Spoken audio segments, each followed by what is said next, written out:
চেয়ারে বসা ছিল সেম ভাবে ওরা বসে ছাই হয়ে গেছে পুরো। আমাদের যে নিহত সংখ্যাটাকে ওরা হাইড করে রাখছে, আমরা এটা স্পষ্ট একটা নিহত সংখ্যা জানতে চাই।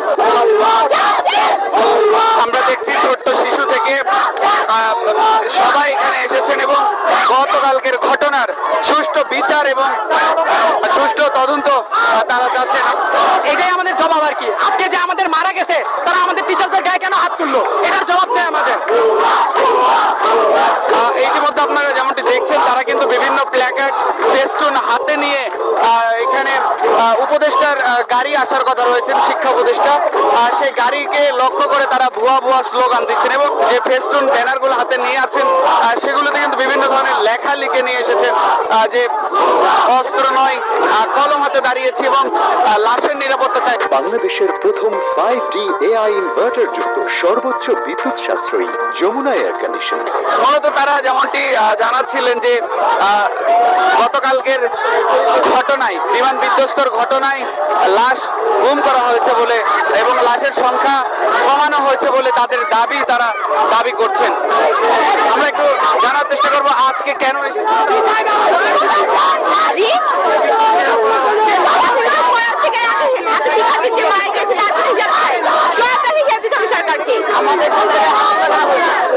আমাদের টিচারদের হাত তোলা করা হলো। রাতে 2টা বাজে তারা লাশ গায়েব করছে। রাতে 2টা বাজে লাশ গায়েব করলো কেন? ছোট ছোট বাচ্চারা মারা গেছে, রাত 2টা বাজে তারা লাশ গায়েব করছে। আমাদের জানতে হবে তারা কেন লাশ গায়েব করে আসছে। আমাদের এখানে ছিলাম না, আমরা ছিলাম, আমরা সবাই ছিলাম। রাত 2টা বাজে তারা লাশ তুলে আসছে কেন? আমাদের জবাব দিতে হবে না? আমাদের ছাত্র এখানে, আমাদের ছাত্র, আমাদের জবাব দিতে হবে। আমাদের রাতে 2টা বাজে লাশ কোনো গায়েব করছে, আমাদের জবাব দিতে হবে। পাশাপাশি আমাদের ছাত্রদের গায়ে হাত তুলছে, টিচারদের গায়ে হাত তুলছে, আমাদের জবাব দিতে হবে। কেন ওদের গায়ে হাত তুলছে? জবাব ছাড়া আমরা এখান থেকে যাবো না, জবাব নিয়ে আমরা এখান থেকে যাবো।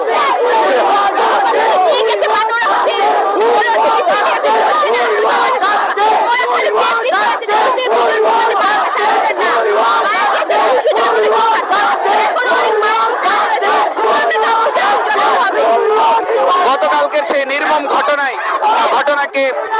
কিন্তু পুরো বাংলাদেশকে কাঁদিয়েছে, বাংলাদেশের মানুষকে কাঁদিয়েছেন।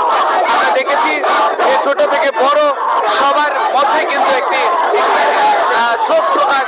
আজকে কিন্তু আন্তর্জাতিকভাবেও কিন্তু শোক রাখা হয়েছে এবং গতকালকে মাইলস্টোনের যে বিমান বিধ্বস্ত হয়েছে সেই বিধ্বস্ত হওয়ার কারণে কিন্তু বেশ কয়েকজন শিক্ষার্থী নিহত হয়েছেন এবং আহতর সংখ্যা কিন্তু অগণিত। এবং আমরা দেখেছি যে ঢাকার প্রাণ ইউনিটে কিন্তু অনেক শিক্ষার্থী ভর্তি রয়েছেন, সেখানে অনেকেই চিকিৎসা নিচ্ছেন এবং সেই সাথে সাথে শুধু ঢাকা নয়, ঢাকা সহ ঢাকার বিভিন্ন জেলার আশেপাশের সাধারণ মানুষ কিন্তু এই ঘটনার জন্য শোক প্রকাশ জানিয়েছেন।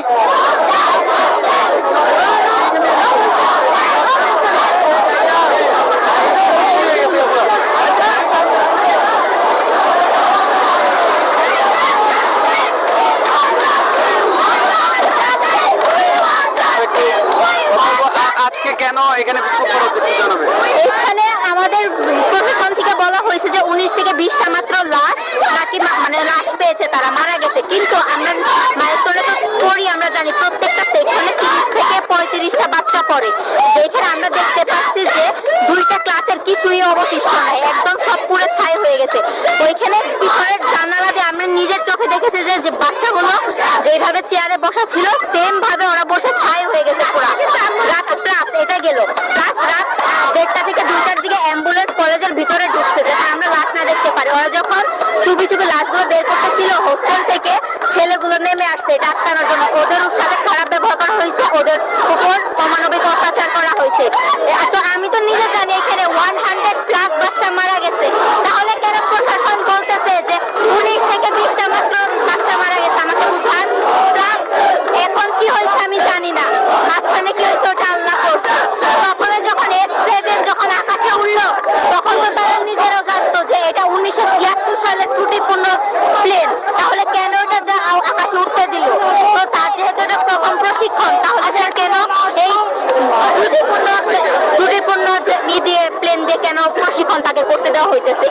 এটা তো এই F7 এর ফার্স্ট কোনো দুর্ঘটনা। এর আগে টাঙ্গাইলে বঙ্গোপসাগরে 2বার এটারই হয়েছে, প্রবলেম হয়েছে।